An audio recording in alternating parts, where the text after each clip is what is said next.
The city was alive with sound and color. Towers of glass rose high into the sky, ships roared overhead, and markets overflowed with food and trade. Thousands of beings from different species filled the streets, bargaining, shouting, laughing. To anyone watching, it looked like a place of life and plenty, but in the shadows of that same city there was hunger. A small alien child moved slowly along the edge of the market. Her skin, once bright with the glow of her people, had grown pale. Her steps were weak, her stomach hollow, and her eyes, large and full of sadness, searched desperately for kindness. She was no older than 7 in human years, yet she carried herself like someone much older, someone who already knew too much pain. She stopped at a food stall, her hands trembling. Golden fruits hung in baskets, glowing faintly under the market lights. Her lips parted as if to ask for just one piece of food. The merchant, a heavy-set alien with gold rings in his ears, saw her and quickly waved her away. "Not. You go." The child opened her mouth, but her voice came out as a whisper. "Please, only a little. I'm hungry." The merchant scowled. "Your kind never pays. Get out before I call the guards." Shame burned her face. She lowered her head and stepped back into the crowd. People brushed past her as if she were air, as if she did not exist. She tried again at another stall, this one with steaming bread, stacked high. The smell made her chest ache with hunger.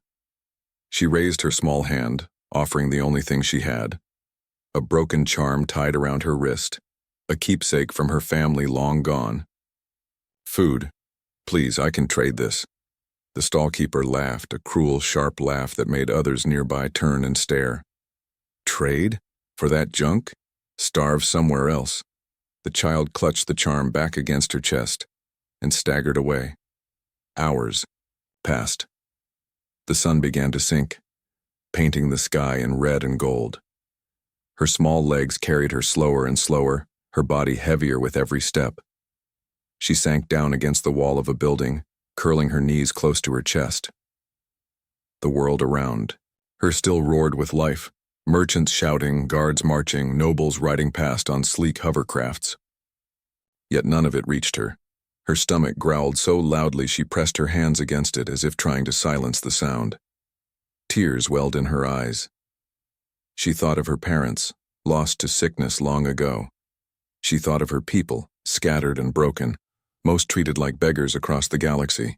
She thought of the cold nights when she had nothing but the charm to hold. Now she had nothing left but silence and hunger. She leaned her head back against the wall, staring at the sky as the stars began to appear. Her lips moved in a whisper, too soft for anyone to hear. "Please, someone." But no one came. The crowd flowed past her like water, never touching, never caring. Children laughed with their families. Nobles feasted in the glow of lamps. Merchants counted their coins. Life moved on, and she was left behind. Her body shook from weakness. Her hands trembled as she pulled the charm off her wrist and held it, up to the fading light. It was a simple piece, cracked and dull, but it was all she had left of her mother. She pressed it against her lips, whispering as tears slid down her face. "I don't want to die. Not yet." The market grew colder as night settled in. The lights flickered on, casting long shadows. She curled into herself, her small frame almost invisible in the corner. And then, footsteps. They were slow, steady, and different from the rest. Not the rushed steps of merchants, not the heavy boots of soldiers, not the smooth glide of nobles. These steps stopped near her. She opened her eyes weakly. At first, she thought it was another cruel face, another voice telling her to leave. But instead she saw something else. An old human stood before her. His beard was long and gray, his clothes patched and worn, his arms marked with the strength of a life filled with work. His eyes looked down at her, not with disgust, not with laughter, but with concern. He crouched slowly, lowering himself so their eyes met. His voice was quiet, almost gentle. "Are you hungry, child?" Her lips trembled. No one had asked her that, not once. She nodded faintly, too weak to speak. The human reached into a small sack slung over his shoulder. From it, he pulled out a piece of bread still warm and held it toward her. The smell filled her senses and her eyes widened. She hesitated, afraid it was a trick, afraid it would be snatched away. But his hand stayed steady. His eyes told her it was real. With trembling fingers, she reached out and took the bread. She bit into it, and tears spilled down her cheeks as the taste filled her mouth. It was simple food, but to her, it was life itself. The old human watched her eat, his expression soft, almost sad. Around them, the crowd slowed to stare. Whispers began to rise. Why is he helping her? A human, wasting food on that cursed child? Does he not know she is nothing? The child heard the voices, but she did not care. For the first time in so long, she was eating. For the first time, someone had not walked away, and in that moment something changed. She was no longer invisible. The child ate slowly, her small hands shaking as she broke pieces of the bread. Every bite felt like a miracle, every crumb a treasure. For the first time in days, her hollow stomach quieted. She did not rush, afraid that if she ate too quickly it might all vanish, like a dream fading with the dawn. The old human watched, silently, his face lined with years but softened with patience. He had seen hunger before. He knew the look in her eyes, the mixture of shame, fear, and desperate relief. When she finally lowered the last piece to her lap, clutching it tightly as if afraid someone might steal it, his voice came softly. "You should eat more," he said. "A child should not look this thin." The words were gentle, but around them the marketplace boiled. Whispers turned into sharp voices, each one cutting like a blade. Why is he wasting food on her? One merchant spat, slamming his hand on a counter. "She is cursed," muttered a noble woman covering her nose with a jeweled scarf. "Does he not know? Her kind brings ruin wherever they go," another hissed. The old human heard them but did not move. His eyes stayed on the child. He reached once more into his sack and pulled out a small flask of water. "Drink," he said, holding it out. The child hesitated. Her lips trembled, her eyes darting toward the angry stares in the crowd. All her life, hands had pushed her away. Voices had told her she was worthless. But this hand stayed steady. She took the flask, lifted it to her lips, and let the cool water wash down her dry throat. Gasps rippled through the crowd. A group of young aliens laughed cruelly. "Look at her, a beggar stealing from a human now." Another voice shouted, "You shame your people, old man." The child froze, her small fingers tightening around the flask. Fear filled her eyes. She tried to give it back, whispering, I should not," but the human gently pushed it back toward her. "No," he said firmly. "You need it more than I do." His voice was calm, but it carried a weight that silenced even the cruelest laugh for a moment. The nobles did not like that silence. One of them, a tall figure in silk robes, stepped forward. His voice dripped with mockery. "Human, you must be lost. Do you not know who she is? She is nothing. Her people are nothing. To feed her is to throw food into the dirt." The child's head dropped. She had heard those words before, many times. Each time they cut deeper. She braced herself, waiting for the human to walk away, just as everyone always did when faced with the scorn of the crowd. But instead, the human stood. Slowly, he rose to his full height, his shadow falling across the girl. His eyes, gray and steady, met the nobles with quiet defiance. "A child," he said, his voice low but strong, "is never nothing." The marketplace went still. The words hung in the air, heavy and impossible to ignore. The child's eyes widened. Her chest tightened, not from hunger, but from something she had forgotten long ago. Hope. The noble sneered, but for a moment his voice faltered. Around him others muttered angrily, but none stepped closer. The human bent down again, speaking softly to the girl so only she could hear. "Do not listen to them. Eat, drink, live." Her tears fell silently as she nodded, clutching the bread and flask as if they were the most precious treasures in the galaxy. The crowd could not look away. They had seen her beg, cry, and starve. They had ignored her for days, weeks, maybe longer. Yet in one moment a stranger had done what none of them dared, and the cruelty of their silence became clear. Merchants who had turned her away now felt a weight pressing on their chests. Soldiers who had walked past her without care shifted uncomfortably. Even the nobles, proud and untouchable, could not erase the truth of what they had seen. Still, anger burned stronger than shame. "This cannot stand," a merchant snapped. "If humans think they can change our ways, they are mistaken," a soldier growled. "She is cursed. He will share her fate," another muttered darkly. The child heard their voices, but her eyes stayed on the human. For the first time, someone had not left her. Someone had not turned away. And she knew, deep inside, that her life had changed in that single moment. The marketplace, once filled with laughter and trade, now held something new: tension, unease, and a dangerous truth.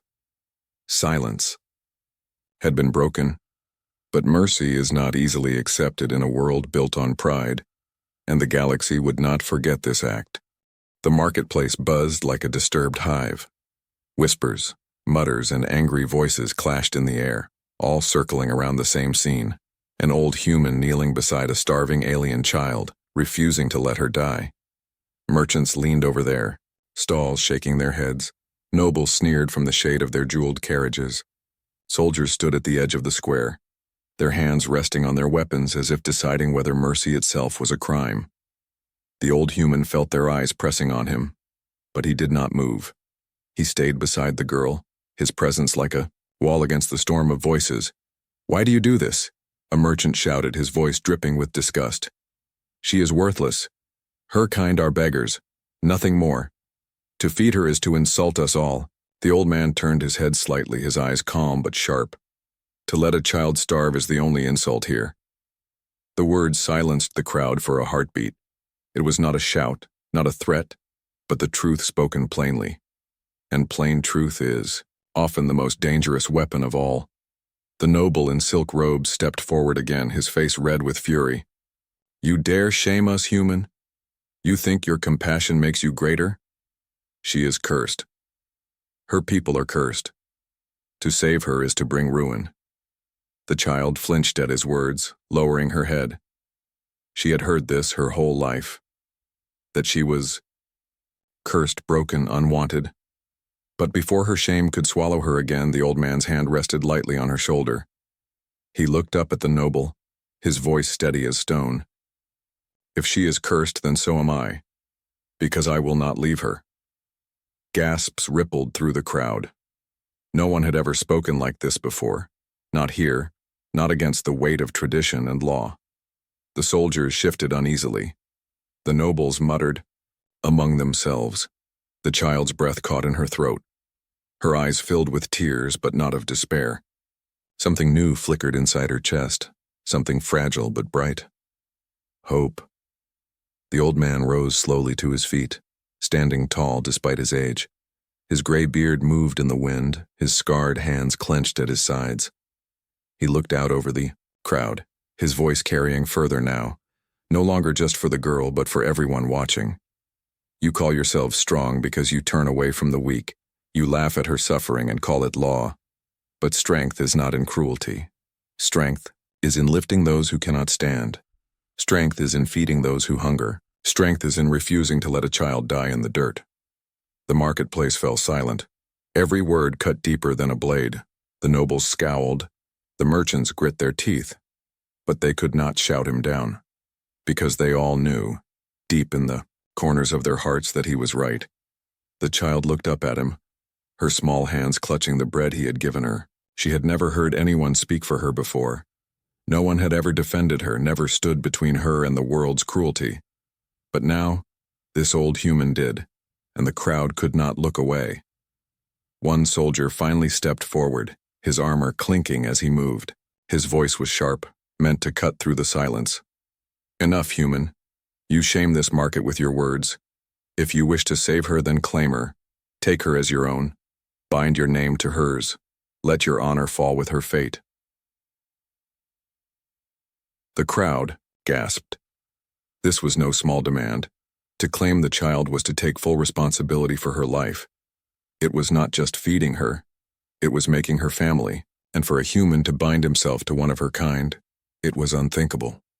The child's eyes widened in fear. She knew this trap. If he refused, the crowd would jeer that his mercy was only weakness, that even humans would not lower themselves for her. But if he agreed, he would take on her shame, her curse, her future. She shook her head quickly, whispering through her tears, "No, don't. They'll hate you too." The old man bent down again, his weathered hand lifting her, chin gently so her eyes met his. "Child," he said softly, "let them hate. I will not walk away." And then he turned back to the soldier, his voice loud enough for all to hear. "I claim her." The marketplace exploded. Voices shouted in rage, some in disbelief, some even in fear. Nobles screamed that tradition had been broken. Merchants wailed that law had been mocked. Soldiers exchanged dark glances, unsure if they should arrest him or bow their heads. But the old man did not flinch. He stood like a mountain in the storm, his hand resting protectively on the child's shoulder. From this moment on, she was no longer alone. The crowd may have been cruel. The galaxy may have turned its back, but one human had defied them all, and nothing would ever be the same again. The marketplace had never been so loud. Shouts rose into the air like thunder, echoing off the tall stone walls. Merchants banged their fists against their stalls. Nobles waved their jeweled hands in outrage. Even soldiers shifted nervously, their eyes darting between the old human and the child he had just claimed. The girl sat frozen, her small hands clutching the last piece of bread, her eyes wide with disbelief. She had been invisible for so long that she could not understand what had just happened. All her life, people had called her cursed, worthless, nameless. And now, she had a name, his name. But the crowd would not accept it so easily. "This is madness," a noblewoman shrieked, her voice cracking with fury.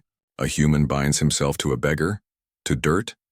This insults every law we hold sacred." A merchant added, "If this stands, others will think they can break tradition too. We cannot allow it." Their words poured like poison, filling the air, with anger and fear. The old man stood firm. His scarred hands rested on the girl's shoulders, steadying her trembling body.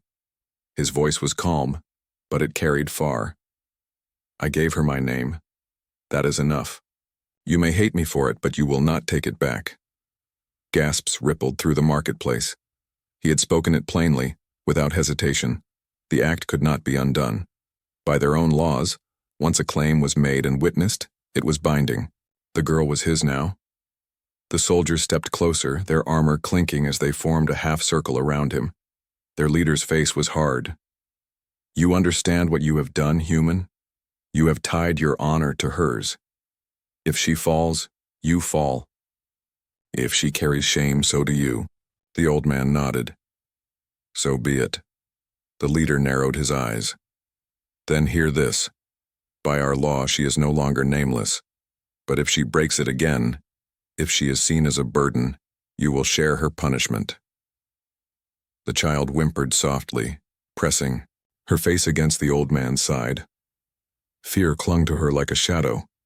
She whispered, "Please, let me go. I don't want them to hurt you." The old man bent down, his rough hand brushing her silver hair back from her face. His voice softened, warm and unshaken. "Little one, listen, they will not hurt me, and they will never hurt you again." Her eyes filled with tears. For the first time in her life, she believed those words. The crowd, however, was far from done. Murmurs spread like fire, each one twisting into louder voices. Some spat on the ground. Some laughed bitterly, calling him a fool. But others stayed quiet, their faces troubled. Mothers holding their children pulled them closer, their eyes lingering on the girl. A few merchants looked down at their goods, with shame in their hearts because deep down, they all knew what they had done.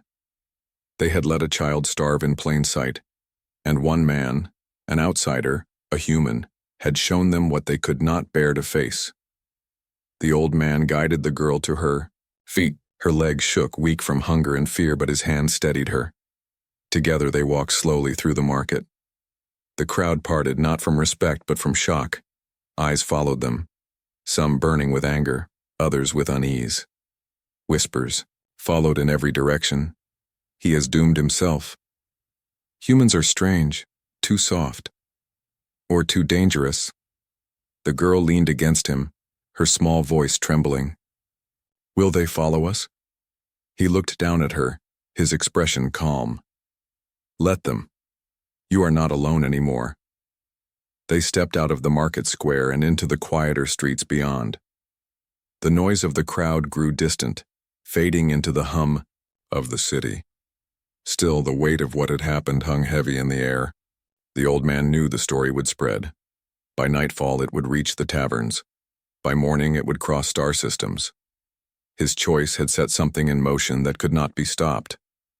The girl clutched his hand tightly, afraid to let go. Why did you do it? She whispered. Why me?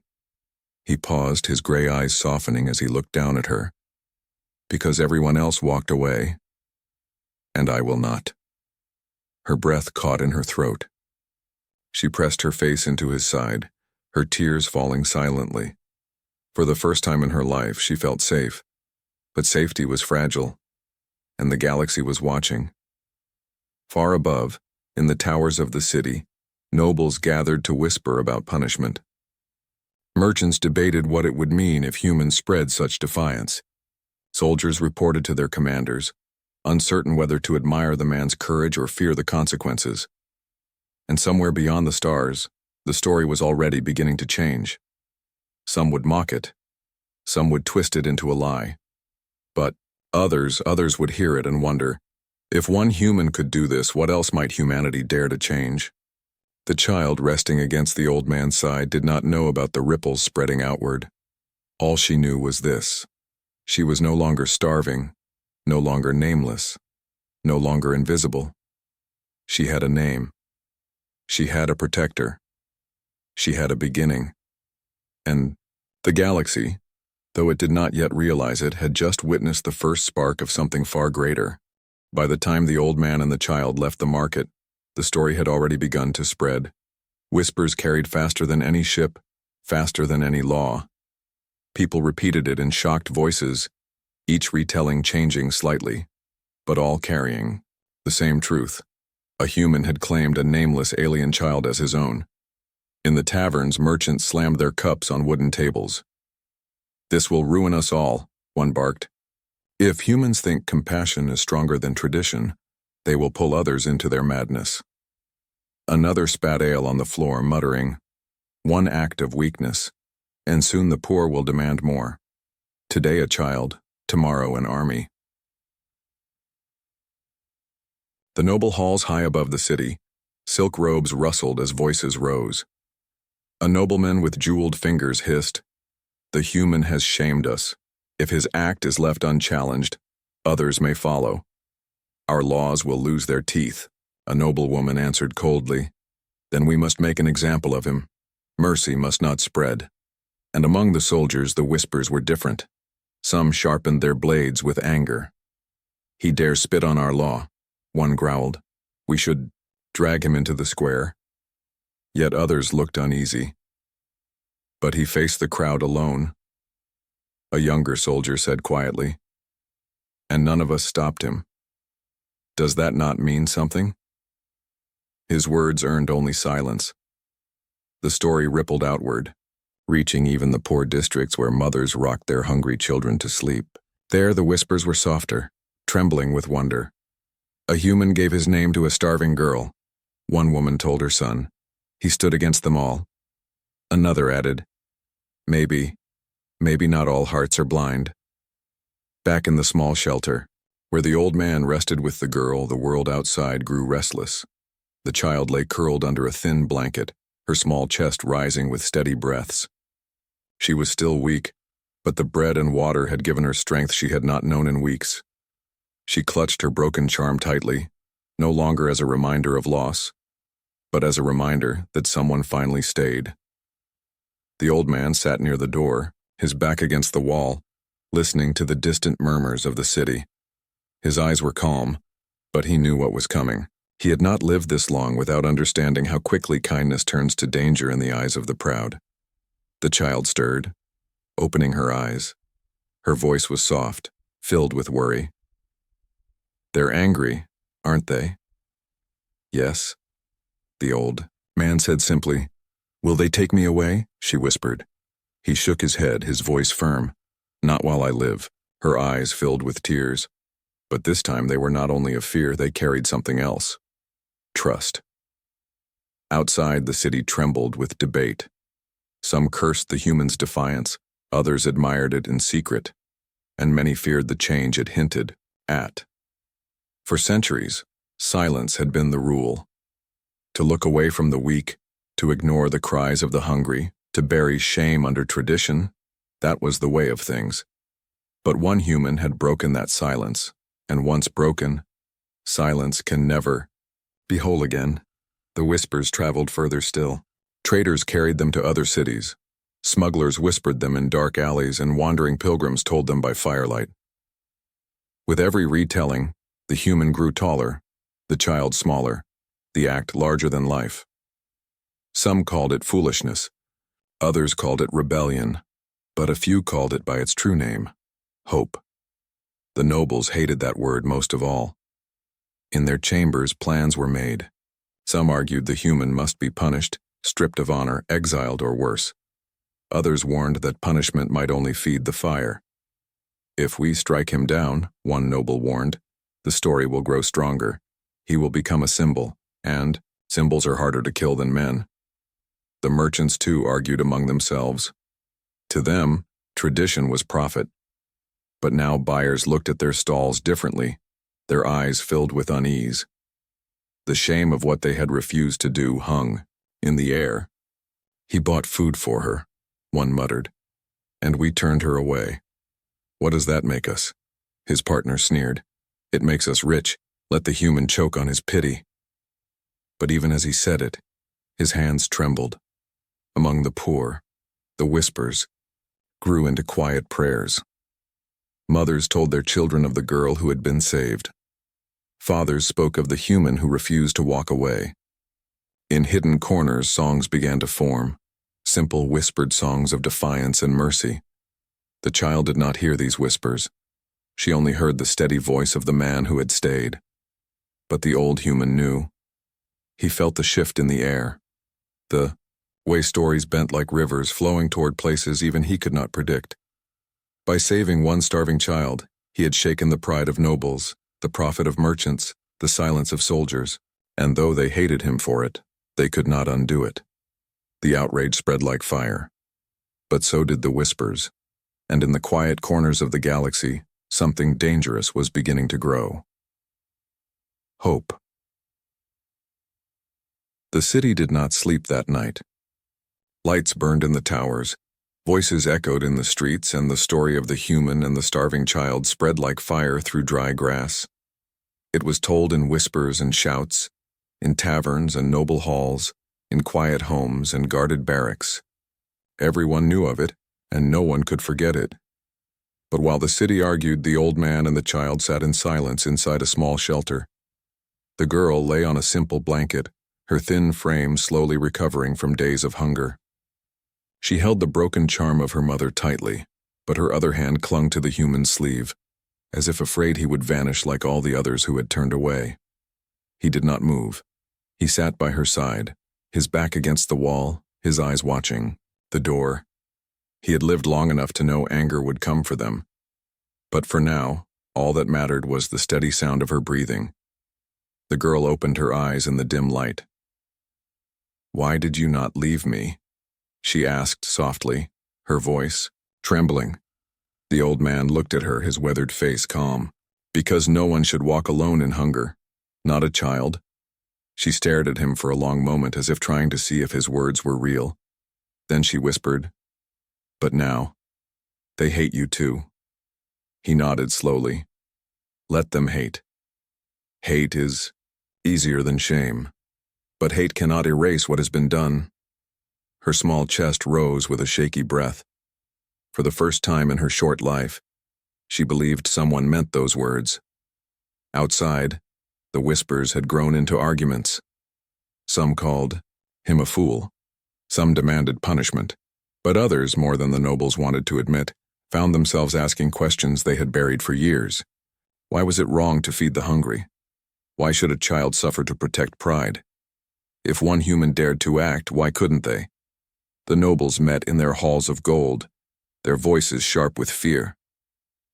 "This cannot spread," one declared. "If humans show mercy, others will follow. If others follow, our laws crumble." Another hissed, "Then we must silence it, silence him, silence her." But in their eyes there was something new. Uncertainty. For the first time, they did not fully believe in their own words. The merchants gathered in the taverns, coins clinking nervously in their hands. Some cursed the human, others cursed themselves. "We turned her away," one muttered. "We let her starve in front of us, and he gave her food," his partner spat. "It means nothing, he is just one man," but his voice shook. Among the poor, the whispers became something else. Stories. Stories told to children as they fell asleep. Stories repeated in secret between neighbors. Stories of a child who had been starving, forgotten by all, until one human gave her bread, water, and a name. They were not just retellings. They were sparks. Sparks of defiance. Sparks of hope. The girl, unaware of the storm outside, leaned closer to the old man. Her eyes were heavy, but her voice was steady. "Am I really your family now?" The old man looked at her for a long time. Then he smiled faintly, his rough hand resting gently on her head. "Yes. From this day you carry my name. You are not alone anymore." Her tears fell silently as she closed her eyes. For the first time in her life, she slept without fear. The old man remained awake, listening to the city's distant noise. He knew this was not the end. The nobles would not forgive. The soldiers would not forget. The merchants would not understand. But none of it mattered now, because one life had been saved, and saving one life had shaken the silence of an entire world. By dawn, the story had already left the city. Travelers carried it to distant colonies, traders whispered it on spaceports, and soldiers repeated it in hushed tones. With every telling, the meaning grew stronger. Some told it as a warning, "Beware the foolishness of humans." Others told it as a curse, "Humans will destroy tradition." But a few, those who listened with open hearts, told it as it truly was. Proof that humanity carried something the galaxy had forgotten: compassion. The girl awoke to the sound of morning bells. She blinked at the sunlight spilling into the small shelter. For a moment she thought it had all been a dream, that the bread, the water, the name, the promise had all vanished. But when she turned, the old man was still there, standing steady, his eyes watching the door. She whispered, "You stayed?" He nodded. "I will always stay." And outside, in the galaxy beyond, the whispers grew louder, more dangerous, more powerful. Because whispers can become words, words can become beliefs, and beliefs can change everything. The nobles feared it. The merchants denied it. The soldiers debated it. But the poor embraced it. For the first time in generations, they had a story where the week did not end in silence. The child no longer carried only hunger and shame. She carried something far greater. She carried proof. The proof that one act, one voice, one refusal to walk away could break the chains of cruelty.